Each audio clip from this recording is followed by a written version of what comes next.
नमस्ते दोस्तों, जय द्वारकाधीश।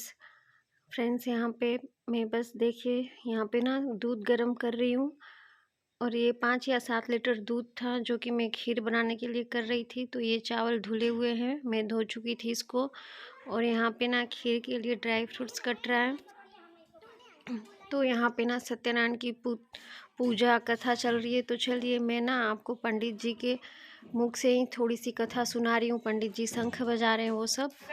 बंधु बांधवों से ब्राह्मण को भोजन करावे, भक्ति से स्वयं प्रसाद भक्षण करें और नित्य गीत आदि गाते हुए रात्रि में जागरण करें। तदंतर भगवान सत्यनारायण का ध्यान करते हुए अपने घर को जाएं। इस प्रकार का आचरण करने से निश्चित ही मनुष्यों की इच्छाएं पूर्ण हो जाती हैं। विशेषकर कलयुग में यह छोटा सा उपाय है। प्रेम से बोले सत्यनारायण भगवान की जय।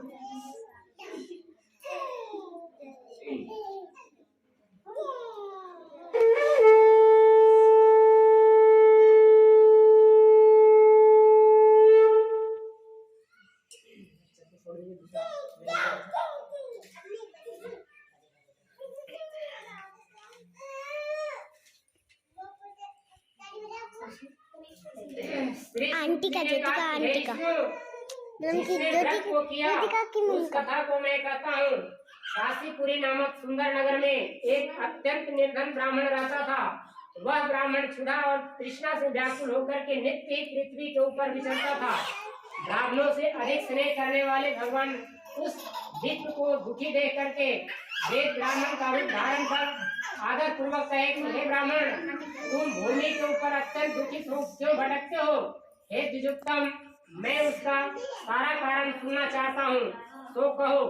ब्राह्मण ने कहा कि मैं अत्यंत दरिद्र हूँ, भिक्षा मांगने के लिए पृथ्वी पर भ्रमण करता हूँ। हे प्रभु, यदि मेरी दरिद्रता दूर करने का कोई उपाय जानते हो तो कृपया करके बतलाइए। बूढ़े ब्राह्मण ने कहा कि सत्यनारायण विष्णु मनोरथ को सिद्ध करने वाले हैं। हे विप्र, आप उन्हीं का पूजन करें, जिसके करने मात्र से मनुष्य समस्त दुखों से मुक्त हो जाता है। विधि पूर्वक व्रत को बतला करके विप्र रूपी धारी सत्यनारायण भगवान वही अंतर ध्यान हो गए। वेद ब्राह्मण ने जिस व्रत को कहा है उस व्रत को अवश्य करूंगा, ये सोचते हुए रात्रि को ब्राह्मण को निद्रा नहीं आई।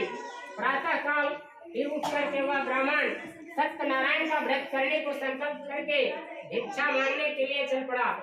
उस दिन ब्राह्मण को बहुत धन की प्राप्ति हुआ और उस धन से बंधु बांधवों से अपने बंधु बांधवों सहित उसने श्री सत्यनारायण का व्रत को किए। वह ब्राह्मण उस व्रत के प्रभाव से समस्त दुखों से मुक्त होकर के संपूर्ण संपत्ति से पूर्ण हो गया। उसी दिन से प्रत्येक महीने व्रत करने लगा। यो सत्यनारायण का व्रत करके वह द्विजोत्तम समस्त पापों से मुक्त होकर के मोक्ष को प्राप्त हुआ। सत्यनारायण व्रत को पृथ्वी पर जो कोई करता है उस मनुष्य के सब दुख विनष्ट हो जाते हैं। इस प्रकार के भगवान विष्णु ने नारद जी से कहा, हे ऋषियों, मैंने उस व्रत आप लोगों को सुनाया और क्या वर्णन करूं? यो सुन करके ऋषियों ने कहा कि हे मुनि, उस ब्राह्मण से सुन करके इस व्रत को पृथ्वी पर और किसने किया वह हम सुनना चाहते हैं, हमारी विशेष श्रद्धा है। सूत जी ने कहा कि जिसने इस व्रत को भूमि पर किया है उसकी कथा को सुने। एक दिन यहाँ पे फ्रेंड्स हम लोग ना प्रसाद काट रहे थे क्योंकि कथा चल रही थी और इधर मैं खीर भी बना रही थी। और ये आंटी आ गए जिनका मैंने छठ पूजा का व्लॉग बनाया है, अपने चैनल पे डाला है। आंटी छठ पूजा करती हैं, तो वो व्लॉग अगर आपने नहीं देखा है तो ज़रूर देखिएगा। और फ्रेंड्स, यहाँ पे बस हम लोग ये प्रसाद की तैयारी कर रहे थे। और ये जो आपने पंडित जी के मुख से कथा सुनी वो वाला मुझे वीडियो रिकॉर्ड कर दिया था सोनाक्षी ने, तो वो भी यहीं रहते थे पहले। अब एकादशी को ही वो लोग भी वहाँ पे शिफ्ट हुए हैं। और फ्रेंड्स, यहाँ पे देखिए मेरा दूध खौल रहा है और ये चावल मैंने पहले से ही धो के रखे हैं ताकि वो जल्दी सीन जाएंगे, जल्दी पक जाएंगे। और मैं यहाँ पे ना चावल को मतलब पहले ये मेरी मम्मी सिखाती है कि मतलब ऐसे बोलती हूँ, अग्निदेव को समर्पित करना चाहिए। तो वो मैं अपने घर पे भी करती हूँ और यहाँ पे भी मैंने किया था। तो देखिए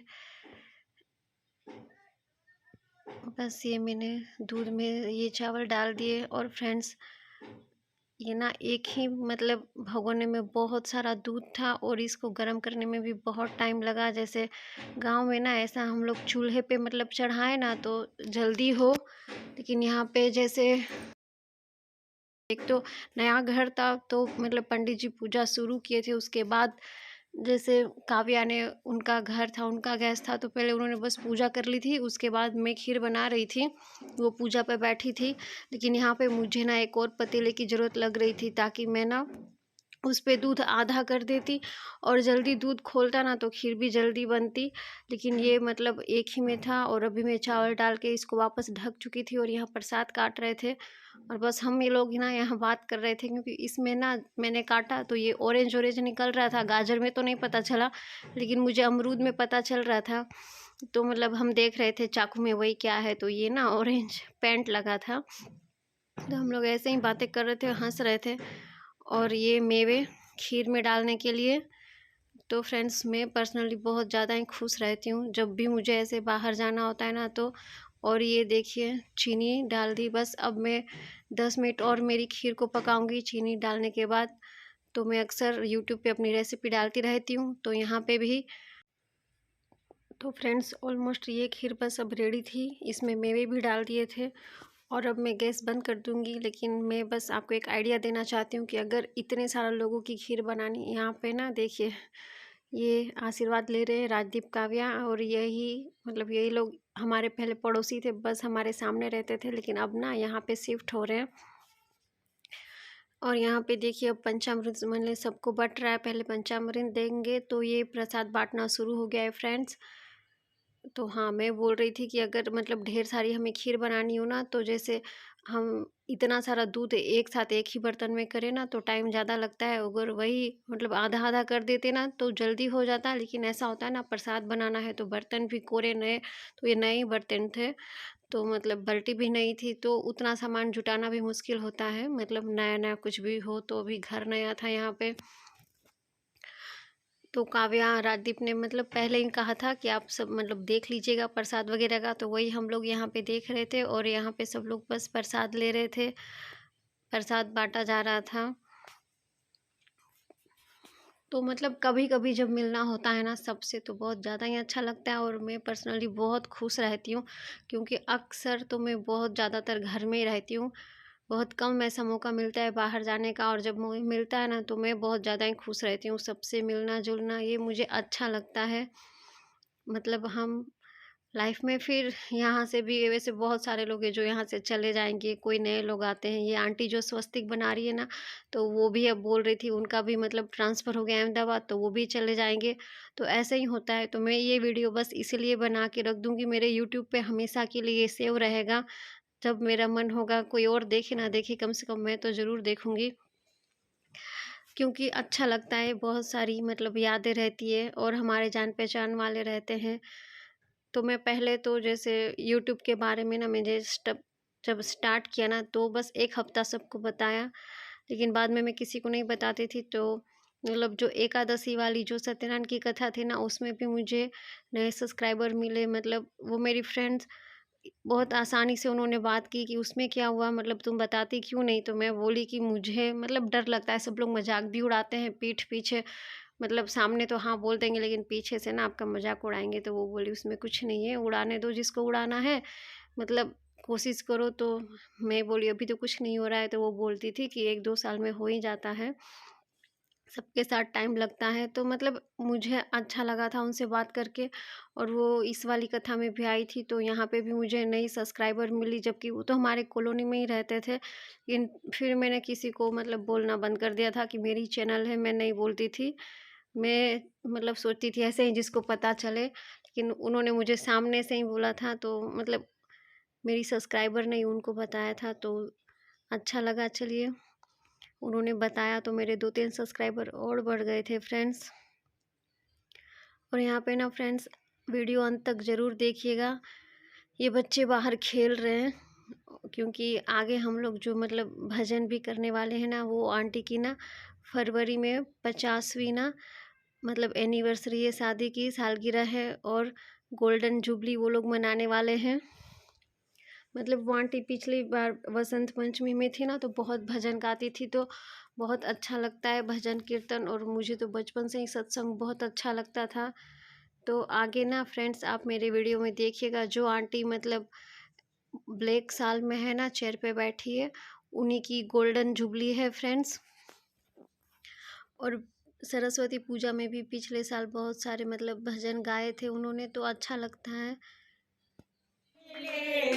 मैंने सोचा था वो वैकुंठ में मिलेगा, वैकुंठ से सत्संग में आए गयो रे, वैकुंठ से सत्संग में आए गयो रे, मैं पकड़ने लागी वो भाग गया रे, मैं पकड़ने लागी वो भाग गया रे, कान्हा मेरे हाथों से निकल गया रे, कान्हा मेरे हाथों से निकल गया रे, मैं पकड़ने लागी वो भाग गया रे, मैंने सोचा था वो सत्संग में मिलेगा, मैंने सोचा था वो सत्संग में मिलेगा, सखियों के दिल में समाए गयो रे, सखियों के दिल में समाए गयो रे, मैं पकड़ने लागी वो भाग गया रे, मैं पकड़ने लागी वो भाग गया रे,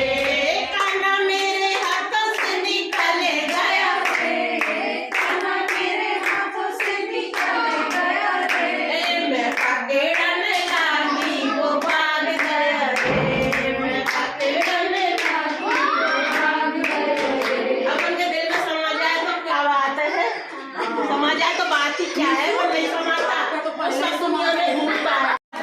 फेर रही अरे चेहरे पचा जा सामरिया, ओढ़ काली कामरिया, चेहरे पचा जा सामरिया, ओढ़ काली कामरिया, द्रौपदी तुमको टेर रही, तेरी माला फेर रही, द्रौपदी तुमको टेर रही, तेरी माला फेर रही, अरे चीर बढ़ा जा सामरिया, ओढ़ काली कामरिया, चीर बढ़ा जा सामरिया, ओढ़ के काली कामरिया, दिल मेरा ले गया सामरिया, ओढ़ के काली कामरिया, दिल मेरा ले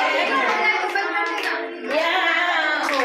मैं जो जाऊं जब सूरत देखूं, भोले की बिन किए नशा हो जाता है, जब सूरत देखूं विराजे हाथ बुला के डमरू की डमक में खो जाऊं, जब सूरत देखूं, भोले की डमरू की डमक में खो जाऊं, जब सूरत देखूं, भोले की बिन किए। चलो चलो आप क्या कर रहे हैं, बोलने की कोशिश वीडियो एंडिंग। तो फ्रेंड्स ये ना भजन वाला भी मुझे रिकॉर्ड कर दिया था रिधिमा ने, मतलब मैं बच्चों को ही दे रही थी, मतलब वो मुझे कुछ कुछ रिकॉर्ड कर दे रहे थे, तो मेरा एक वीडियो बन गया था। और यहाँ मैं ना एंडिंग करने की कोशिश कर रही थी, लेकिन सबके सामने ना मैं नहीं बोल पा रही थी। और ये ना शिव जी का मंदिर हमारी कॉलोनी में ही है, मतलब लास्ट वाली एंडिंग पे है। तो मैं तो यहाँ अभी मतलब 4 साल में पहली बार इस मंदिर में आई थी, जो रास्ते में ही पड़ता है। तो फ्रेंड्स अगर वीडियो पसंद आई हो तो चैनल सब्सक्राइब ज़रूर कर दीजिएगा। जय द्वारकाधीश।